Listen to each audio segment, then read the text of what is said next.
If it's in Albany, I'd consider going. How about that?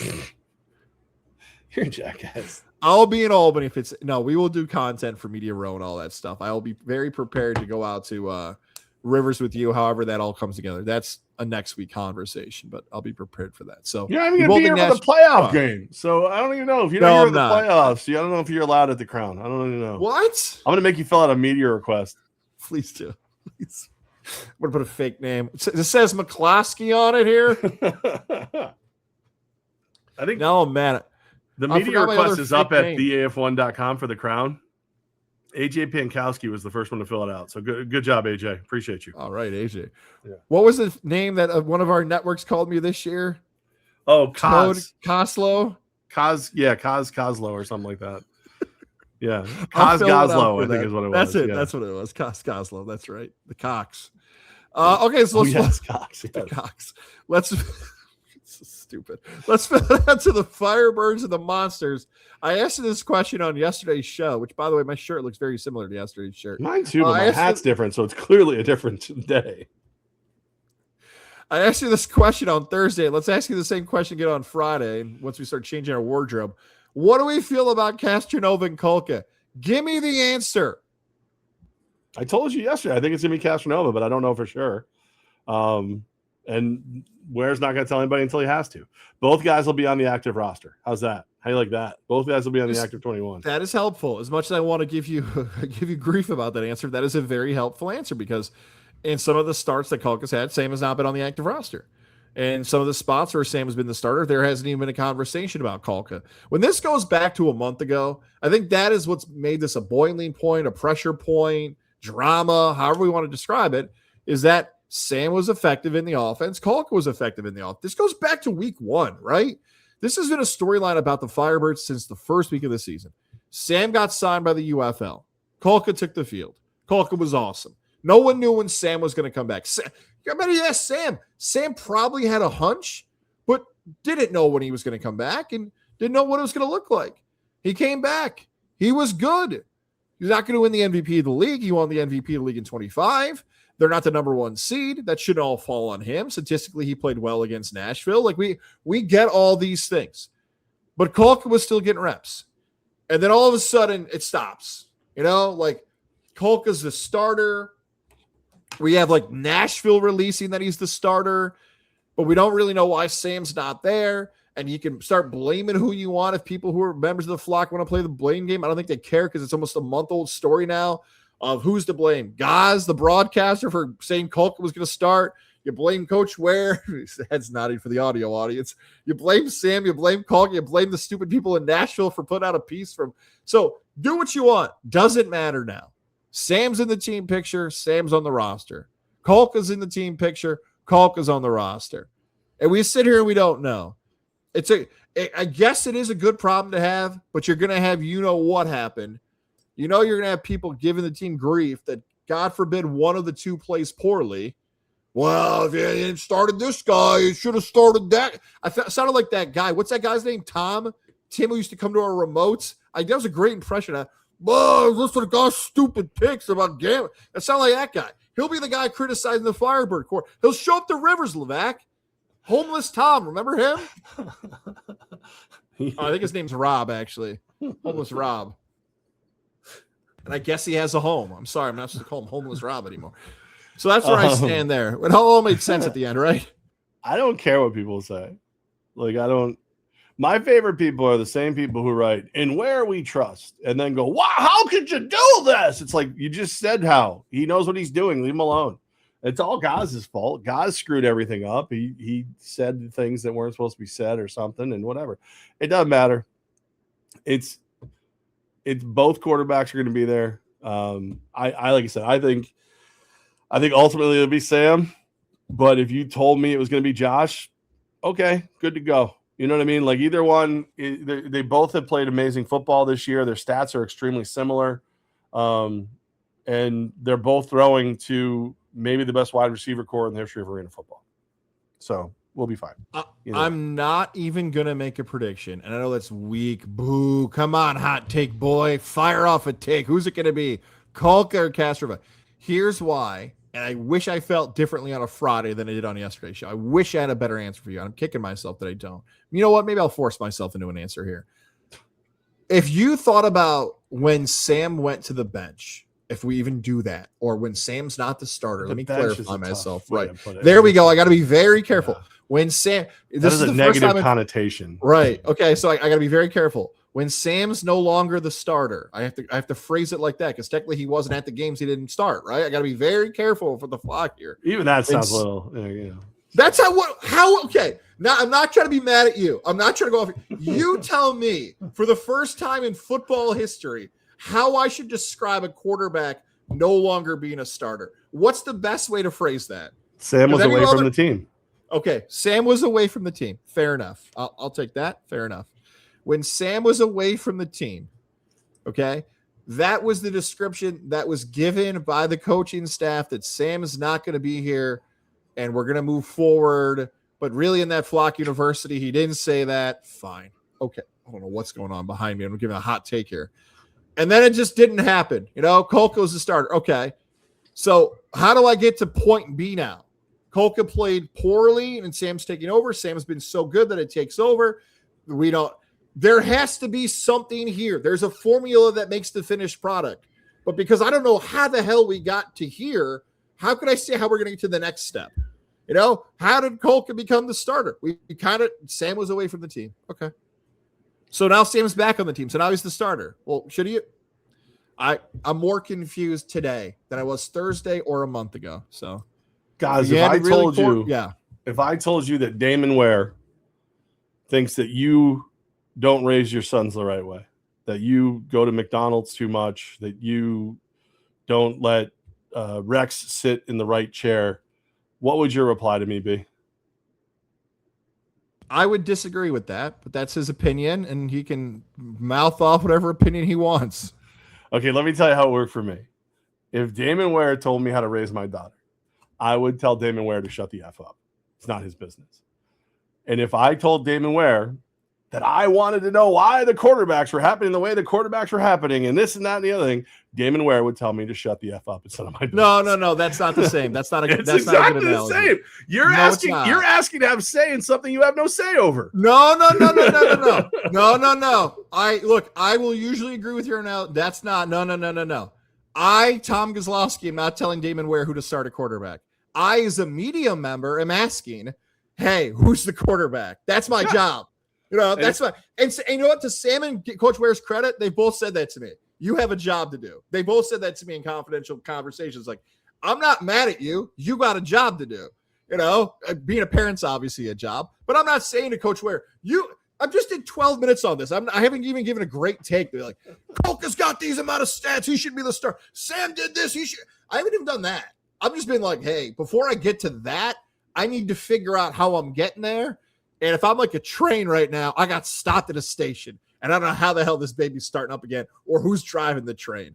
So if I had to guess, and I would guess Sam's the starter Saturday. There you go. I'm going to ask Damon I would to flip guess a Sam's coin. there. I'm going to ask Damon to video himself flipping a coin and then tell everybody that's how he chose the quarterback and watch you all lose your ever-loving minds.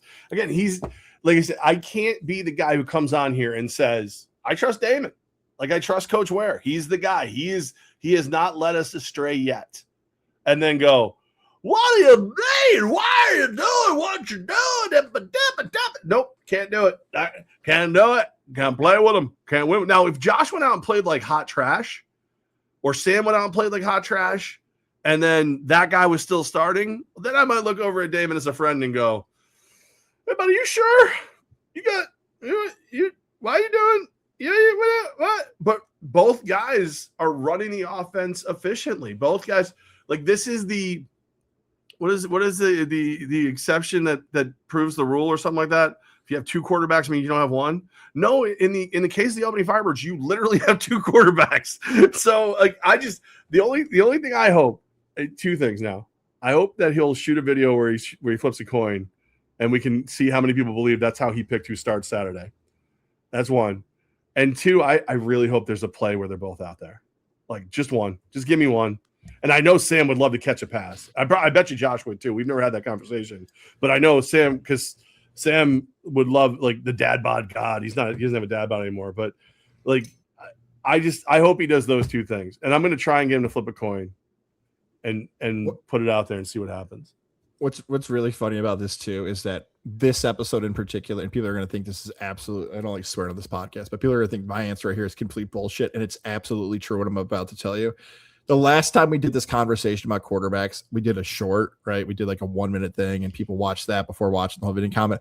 And again, the intent of that short was not even about the take. It was about Levack making faces during my takes, and you could look at the social media post. I actually wrote it like that. The reason this conversation, and again, I think it's going to be Sam. Let me go back to that in a second. I think it's going to be Sam because I don't have an example of Sam and Kolka both being on the field at the same time and Kolka being the starter. There could have been an away game that I missed. I don't think so. They've never been on the field. Josh Kolka's never had a backup quarterback. Any game that Josh has started, there's never been a backup quarterback. So because that seems to be where we're trending towards Saturday, I would lean towards Sam being the starter. But, and this is I don't like swearing on the podcast, but this is not bullshit. I am not aggregating this point because the system I use, it's July 31st and I ran out of credits that I have to pay for, and I don't feel like re-upping before August. Why did Goz aggregate that quote, huh? That's why. Because I'm waiting until August 5th. I ran out of credits. And let me tell you too, like when that one blew up, I was shocked. I wasn't shocked because I didn't agree with you, because I didn't agree with you. I thought that people wouldn't agree with you. I was shocked because when we talked about posting that, the thing was me. Like, you were dying because you could see what the expressions I was making. Because I was just like, I whatever your facial expression is when somebody that you are extremely close to says something that you're just like, why is that coming out of your face hole? Like, that was my expression the entire time. So I thought people were going to make fun of me for looking like I had painful gas. And instead, everybody was just like, burn the witch! Like, it was worse than when you thought Billings was better than Albany. It was bad. So it was way worse. And then, like, look, there's also a really hilarious part about this that we've done so many conversations about press conferences and quotes and social media posts. We did a conversation yesterday on a video that's like 30 seconds long that we in this profession of giving takes and opinions and trying to be entertaining and everything else have responded to how people have said something. So when I just said the words not good, not sucked, not horrible, not bad, I said not good, people freaked out. Yeah. And again, believed and then bet. This is like, I'm like a, what is it, Jane Austen author, you better be. But again, I can take that heat and criticism because, gosh, I've shot those bullets before, so I got to be able to take them too. Well, the least, as much as it sucks when people don't like your point and disagree with you, and I guarantee there are people that if I was paying attention, the comments weren't thrilled with me backing up Sophie Cunningham yesterday. The worst thing we can do as a job is say things that you don't care about. Whether you agree or you disagree, that's the point. Like, if we were having this conversation in a bar and you were just like, oh my God, those two old guys just keep talking about boring crap, we're not doing a very good job. But if you're like, wow, the one with the beard is stupid. Wait, which one? You're like, then we're doing our job. You know what I mean? So, and it's never personal. You did your job. Yeah, you were personal. You told me. You were like, I hate Sam Castronova. I want him to get splinters from the bench, is what you said. You were like, I hope he just never plays in Albany again. That's what you said. Somebody real clever is gonna be like, all right, Levack quoted Goz, and I'm posting that's the 1 minute short. I can do it on my phone now. I know how this thing works. I'm rooting for. We can't do AI videos of you because it all turns into like squish porn, and we know that now. I hope both teams play hard. That's what I hope. I hope everybody has a good time. I think it's going to be a hell of a game. I think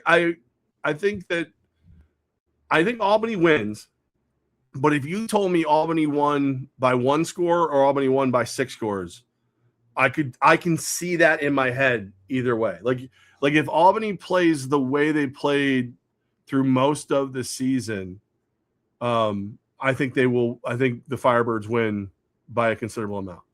But there's that, like, if the team that played against Michigan goes out on the field, that it's going to be a close game. It's going to be a very, very close game. Minnesota's a good team, man. They got a lot of talent, great ownership group, good coach, they're an expansion team, but they're really not. So I think it's going to be a hell of a game. I think if this is the last game at MVP Arena this season, I think it's going to be one that tears the roof off the joint. Speaking about MVP Arena, it's been an odd weather, and I'm having you try to project weather nearly 24 hours. Super plus sunny here right now. I don't like it. What's the plan for kickoff and block party and all that stuff as of right now on this Friday afternoon? Kickoff is 4:00. I don't predict rain affecting the game. I think that the arena will be. Yeah, no, I'm going out on a limb there. Right now, Saturday, knock on wood, looks beautiful. 0% chance of precipitation. So the block party starting at 2:00. Just talked to City of Albany today. They're good. We're good. Sorry,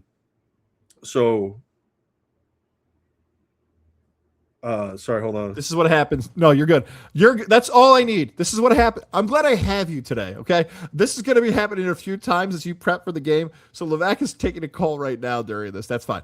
I will set you up for this as we get ready for the weekend action involving the New York Yankees. The New York Yankees started a series against another Chicago team. They wrapped up their series against the White Sox yesterday. They now start a 3-game set interleague matchup at Wrigley Field against the Chicago Cubs. Besides the fact that for most people, and I'm included in this, they'd love to go to Wrigley Field one day. The whole thing from going to Chicago, going to the game, seeing the Ivy, having that experience, it looks awesome. The Yankees have a 3-game set with the Chicago Cub team that's still in contention for a postseason berth. Pete Crow Armstrong, one of the best young names in baseball. The Cubs right now trailing the Brewers by 5-6 games. I wanted to hit 6-7 so bad, and I botched that setup.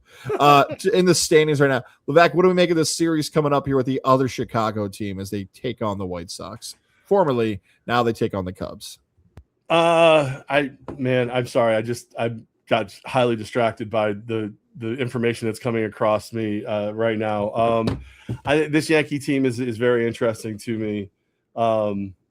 I think that they play team baseball, and as long as they don't make stupid mistakes like they made on Wednesday night, I think they're a team to beat. So it's gonna be a fun weekend of good baseball. That's what it's all about. And Pete Crow Armstrong, I picked him as my MVP before the season started. I looked like an idiot.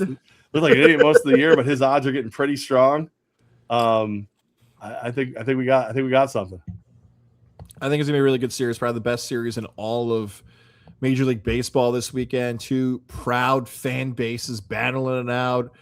The Rays still in command of the AL East, 3 games, and the White Sox are our first place. Let me say that like for the 5th time, Yankee fan. We're yelling and screaming on Thursday's show about Sanchez and the worst loss. Not us, okay? You people down in the city screaming about losing to a first place team in late July because Sanchez blows it there.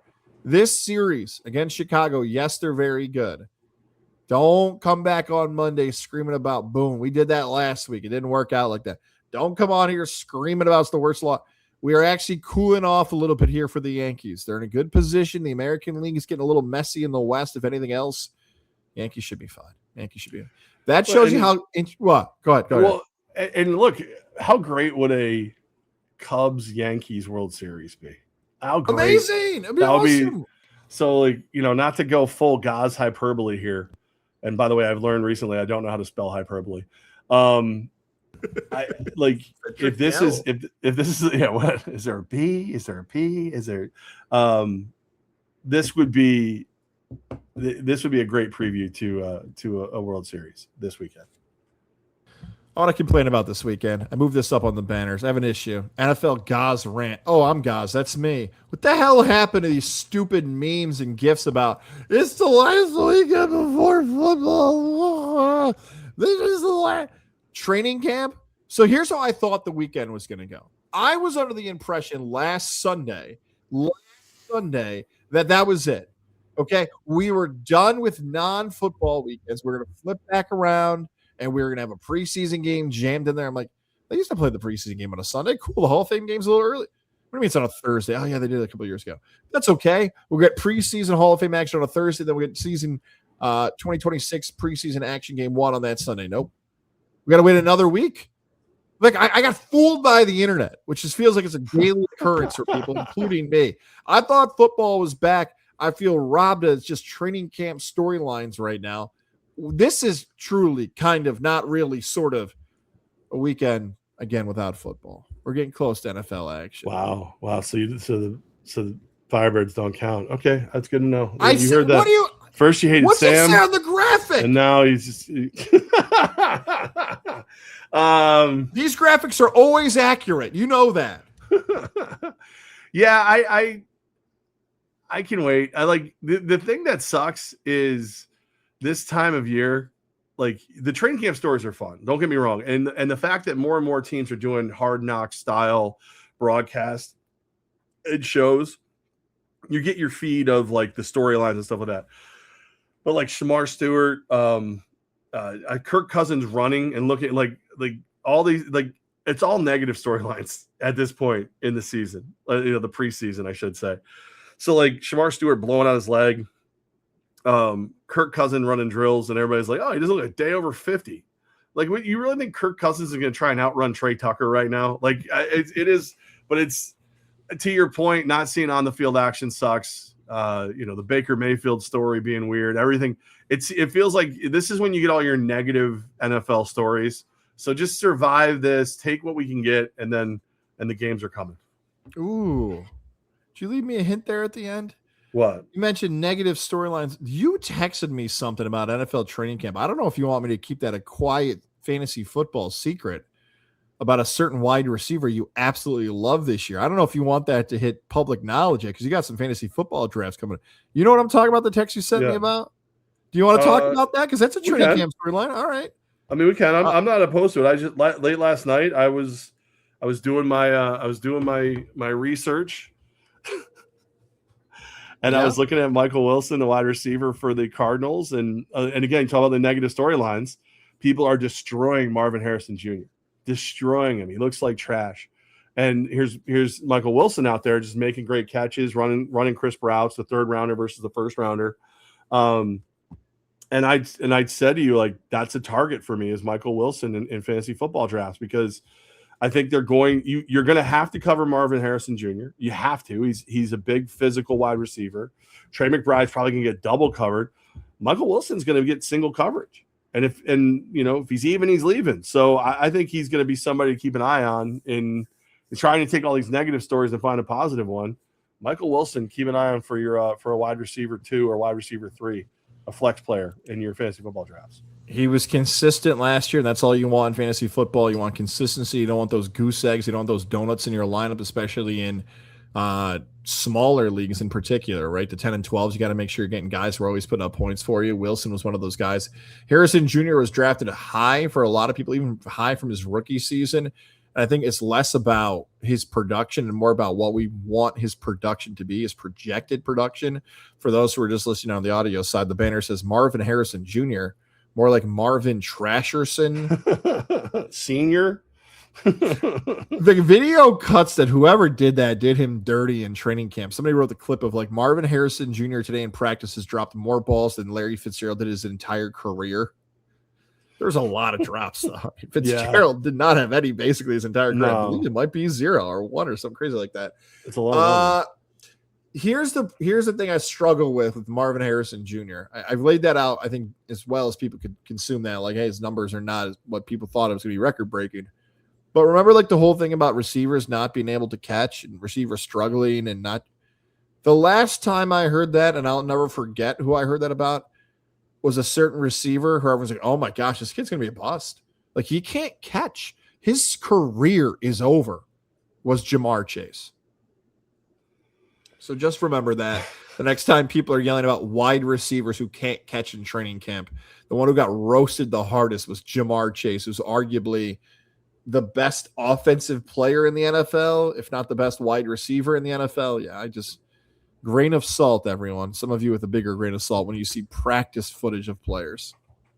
Yeah, we're in practice, but Marvin Harrison had that sophomore slump. He doesn't look good in training camp, like I said. I'm in the Michael Wilson camp right now. And again, he had a great rapport with Jacoby Brissett, who is coming back. So just something to keep an eye on. Just a little fantasy football nugget for you as I begin my deep dive and everything. Let's talk about what else is also going to be a massive event this weekend. That is Summerslam 2026. We got a lot of wrestling people who enjoy this podcast. We talk about wrestling. We got night 1 and night 2 live from Minnesota. a stadium that I was asked politely to get out of years ago as I tried to sneak into the Super Bowl. That is that same venue. Hope nobody's thrown out of that place like I was asked politely to leave. 2-night event, Levack. Night 1 matches include Liv Morgan versus Io Sky, Obafemi versus Brock Lesnar in a Hell in a Cell match, CM Punk versus Cody Rhodes for the title, Gunther versus Nick Aldis, and a few other matches as well. Night 2 includes Roman Reigns versus Seth Rollins, Danhausen versus Dominic Mysterio. Your thoughts on SummerSlam 2026? You know what's crazy is normally I'm like the game or I'm somewhere, whatever. But remember, it's a 4:00 kick for the Firebirds, so if I'm there's a decent chance I'll be watching SummerSlam in the yard. You know what I mean? Like there's a decent little cigar, a little celebratory bourbon or scotch, watching some SummerSlam. It's 2 nights. I don't remember who's night 1 and who's night 2 though. So I ran through it all for you. Just go back and listen again. You can listen. I ran through all of it. They're killing me. I've got tech questions. Everybody's hitting. Don't worry about it. You listen back a minute. It's Friday before a playoff game, guys. It's Friday. I told you I told you I couldn't do this. I told you. I hope Brock Lesnar beats Obafemi. I'm sick of it. I'm sick of it. I'm sick of it all. I really don't like either one of them. Like I hope somebody else runs out and beats them. But I hope the ghost of Hulk Hogan comes out and leg drops both of them. I hope The Rock comes out and beats them. I'm sick of both of them. I don't believe you're not bulldozers. I don't buy it. Okay. I don't buy it. Like I know in real life you'd probably both beat the living hell out of me, but like there's something about telling me for the last 20 years that no human alive could fight Brock Lesnar. And then yeah, but no, this guy can though. Like, all right, well, dude, and then Brock Lesnar F5s him 75 times. And now I'm supposed to believe it because you know Obafemi's going to win the damn fight. You know he's going to win. The hell and he's dropping the most cliche. You're stuck in here with me. All right, Orshak, calm down. All right, okay, all right, Orshak, calm down. I'm over that. One. When's Danhausen out there? What's Danhausen doing? Night 2, Dominic Mysterio. Yes, I said the Danhausen Logan Paul interaction. Which guess what? I will be using Logan Paul as a tag on some of these videos just to see if that Logan Paul creator influencer thing works on YouTube. He confused him with Mr. Beast. I know. Well, that's the best bit he does. Is all right. These guys need to leave me alone for 5 minutes. The whole not knowing like Cold Steve Austin, Pepsi Phil. Like that's like I love that whole. Danhausen might be the best thing in wrestling, and Joe Henry's right up there. So he's going to get involved in some way, shape, or form. The mini Hausens. I'm sad there's no Bailey, but I don't know. Yeah, she might be done. She might be jumping to AEW. I was curious what her future holds and everything else. It actually is a really good card. To do OnlyFans. I was just so hanging out with Mandy Rose. That's what I hope. She looks great. What a follow she is, huh? Yeah. Good for her. She's expecting Sabby Piscatelli, her husband, former Buccaneer safety, out there doing it. How gross. You ever seen a picture of him? Good God, no. That guy's chiseled. Yeah. Me too. That card, you could make a case, is actually better than WrestleMania's card. There was rumors that like this card is supposed to be WrestleMania's card, and then a bunch of injuries happened, and they had to change everything on the fly. Minnesota, just 2 things to remember about Minnesota. There's been talks that it could be Brock Lesnar's final match, that this is the guy who retires Brock Lesnar, and Brock Lesnar leaves in his home state, and he gets to sign off and all that stuff. Tiffany Stratton, by the way, is also from Minnesota. I love her. She's in a fatal 5-way match for the title because Rhea Ripley got hurt, so who knows if Minnesota's own wins the title in front of her home crowd. They might go berserk for her. So those are some moments to remember when you're watching the event. I will do my best to consume this. I don't know how much of it's on ESPN, and now you got to go to Peacock in the app because I will be not in the Gazlowski house. I'll be on vacation for that, but my boys want to watch it. I think if they want to watch together, it's a good event to replay. They don't know what time it's on. I'll replay it if I have to. So yeah, it should be a good card. I think it's very exciting. The product for WWE, I don't know if this is smart or lazy. And some people would say, guys, it's the same thing. Take what you want. It is a lot harder for me to watch the entire show. Like I just can't. Not my life right now. Like I can't watch the whole shows anymore. I get some YouTube clips. I get like a segment. I get a match. Guess what? If the WWE didn't want you to watch that stuff, they wouldn't put it on YouTube or social media. So that's how I watch the product now. My kids will throw it up. They understand the storyline for most of the stuff. Some stuff they have no clue what's going on. They have their favorites. That's how I'm consuming the product. It's a little different than before, but I kind of get what's going on. I couldn't care less about Cody Rhodes and Pepsi Phil. I don't Really? Yeah, Huh. you know, is it? There's a couple of things like your dad likes to point out how old they all are. Do you know that I saw this the other day, and I think it's true that Rey Mysterio is the only guy left who wrestled in WCW. Wow. That's got to be true. I couldn't think Right? of anybody talk. Yeah. But no young champs. So just figure Hmm. that out. I don't figure. I'm trying to think of who I actually want to see. I don't know, but we'll figure whatever. Our as you're a busy man on this Friday, our fifth and final story, you texted me about movie prop auctions. How, I was dude? like, I When don't you know watch what this is movies, like about, but I'm excited. so, like I've been, I love lists. It's the radio old timer in me. And one of our, I think it was Bro Bible did it. They went through and they did the 11 most expensive movie props at auction. So like these are things that people bought from movies and how much they spent on them. Is there anything you've ever watched in a movie where you're like, man, I wish I owned that thing? Like maybe I want one of the swords from Kill Bill. That'd be cool. Ooh, that's good. Something that was a movie prop they spent money on. I would think it would have to be some type of device, right? Like a time machine, like a transforming Those don't really machine. work, right? Would you? But you need the prop. How much would you pay for Airbud's collar? Nothing. I would throw it in the trash. That bum. All right. Like Mike's sneakers, that kid. Father Flocker said that to me. There are a pair of shoes on here. The number one most expensive. Marty McFly. No. When I tell you, you're gonna feel like you're gonna duh. Dorothy slippers from Wizard of Oz. Oh yeah, that's a great one. Care to guess how much they went for? They got to be for $1 million. I think more than $1 million. $2 million. $32.5 million for a pair of ruby red slippers. One of my ex-girlfriends was a diehard Wizard of Oz fan. I don't think she would have went for this. She went to Wicked. What's that? Think she went to go see Wicked? I'm sure of it. I think so Rosebud, the sled from Citizen Kane, 14.75 mil. Woo! This makes sense. Goldfinger, the Aston Martin DB5, the car, 6.4 mil. Okay, of the three you've given me so far, that one reasonably makes sense. Obviously, massive price, but something that would be, I don't know, used, publicly seen, on display, really cool, the allure of it, like that. So far, that one's like, okay. There's 2 dresses on the list. Ooh, 2 dresses on the list. Like a Cinderella Disney princess dress, maybe Cinderella from somebody. Snow White. Number 4 on the list is Marilyn Monroe's white dress from the 7-Year Itch. It sold for $5.5 million. I should know this as a trivia person. I'm assuming the 7-Year Itch is the scene where it's blowing up from the street, right? Okay. Yeah. Number 6 on the list is Audrey Hepburn's dress from My Fair Lady, $4.5 million. The rest of these, like if you're a nerd, these other ones are pretty good. Number 5 is Robbie the Robot from Forbidden Planet, like $5.75 million. You don't remember? He's like the big robot with nothing. The I got nothing on if that. you saw him, you would know he was like what we thought robots were going to look like before I was born.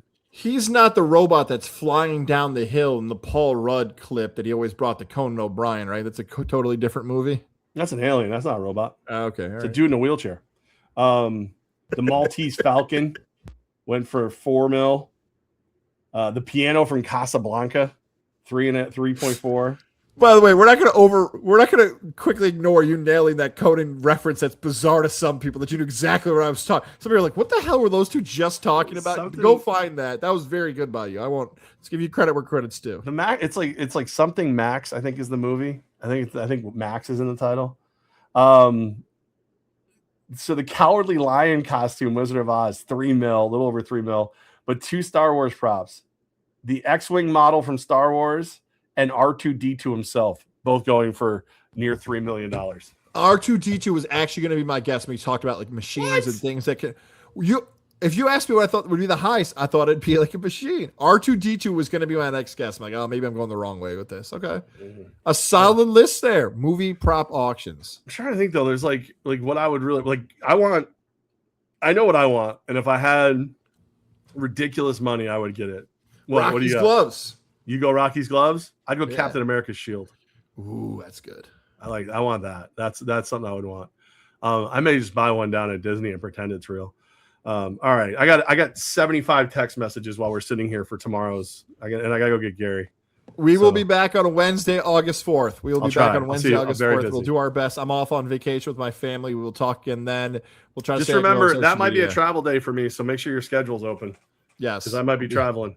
All right, we'll figure it out. In all seriousness, I might be. I know. Yeah, I don't know if you're gonna be traveling or not. I don't know what time we're gonna tape and all this. We are back that week in August. All right, guys, hit the freaking button.